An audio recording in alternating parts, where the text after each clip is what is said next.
नमस्कार शेतकरी बंधूंनो, मी प्रशांत दहीकर आपले स्वराज्य फार्म्सवरती आपल्या यूट्यूब चॅनलवरती स्वागत करते। तसंच आपल्या इंस्टाग्राम सक्काबॉस ॲग्रिकॉस या चॅनलवरती सुद्धा आपले परत एकदा स्वागत करते। आजचा व्हिडिओ थोडक्यात आहे, महत्त्वाचा आहे आणि तुमच्यासाठी खूप महत्त्वाचा आहे। कारण काय होते, बरेचदा शेतकरी कृषी केंद्रामध्ये जातात, औषधी कृषी केंद्रवाल्याला मागतात आपल्याला किडी। आपल्या शेतकऱ्यांना तर बरेचदा औषधीमध्ये घटक कोणता आहे, कोणता घटक ची औषधी कोणत्या किडीवर मारल्या जाते, कोणत्या घटकांना कोणत्या किडीला नियंत्रण केलं जाईल, कोणत्या रोगाला नियंत्रण केलं जाईल, हे जर आपल्याला जेव्हापर्यंत कळणार नाही आणि घटक कुठे असतो बॉटलवरती तेच जर तुम्हाला माहिती राहणार नाही तर तुम्ही औषधी घेताना स्वतः चुकू शकता। ते चुका तुमच्या हाताने होऊ नये म्हणूनच मी तुम्हाला घटकाबद्दल थोडक्यात आपल्या व्हिडिओमध्ये सांगते।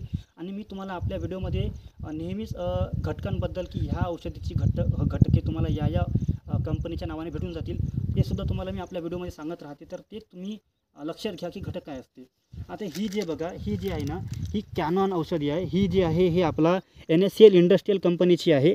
याच्यामध्ये क्लोरोफायरिफॉस 50% आणि सायपरमेथ्रिन 5% EC हा जो घटक आहे, हा घटक जेवढ्या पण कपाशीवरच्या पिकावर येणाऱ्या बोंड अळ्या आहेत यांच्या नियंत्रणासाठी वापरला जाते।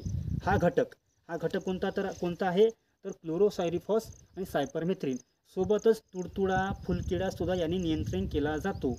तर हा घटकाचा वापर हा याच्यासाठी असते। हे घटक माहिती करा, घटक येथे असतो। बरेचदा कृषी केंद्रावाले सारख्या घटकाचे औषध देतो पण आपल्याला माहीत नसतात, तर ते चुका होऊ नये म्हणून तुम्हाला मी सांगत आहे। आणि सोबतच हे बघा, ही सॅमरॉक कंपनीची वर्ल्ड प्रो आहे। याच्यामध्ये थायमिथॉक्झान नावाचा घटक आहे। या घटकामुळे पांढरी माशी आणि इतर रसशोषक किडी नियंत्रण केल्या जातात। हे लक्षात ठेवा, हा घटक थायमिथॉक्झान तुम्हाला मी आपल्या व्हिडिओमध्ये सजेशन सांगत असते की ह्या औषधी तुम्हाला या कंपनीच्या नावाने भेटणार। आता हे घटक सारखाच असतो पण वेगळे 100 कंपन्या आहेत।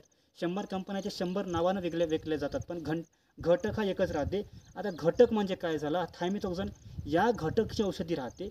हा घटक रसशोषक किडींवर नियंत्रण केले जाते। याच्यासाठी हा घटक तुम्हाला घटकांबद्दल माहिती पाहिजे यासाठी तुम्हाला सांगितलं आहे। आणि सोबतच आपल्या बॉटलवरती थोडक्यात माहिती राहते की कोणती घटके कोणत्या किडींना मारण्यासाठी वापरली जातात किंवा कोणती बुरशीनाशके कोणत्या रोगांना कमी नियंत्रण केले जाते। तर तुम्हाला इथं देऊन असते ते थोडा वाचत चला। जेव्हापर्यंत तुम्ही स्वतः वाचणार नाही तेव्हापर्यंत तुम्ही स्वतःची औषधी स्वतः घेऊ शकणार नाही आणि तुमचा खर्च कमी व्हावा, हाच उद्देशाने मी हा व्हिडिओ बनवलेला होता। व्हिडिओ आवडला असेल तर इतर शेतकऱ्यांना नक्की पोहोचवा। धन्यवाद शेतकरी मित्रांनो।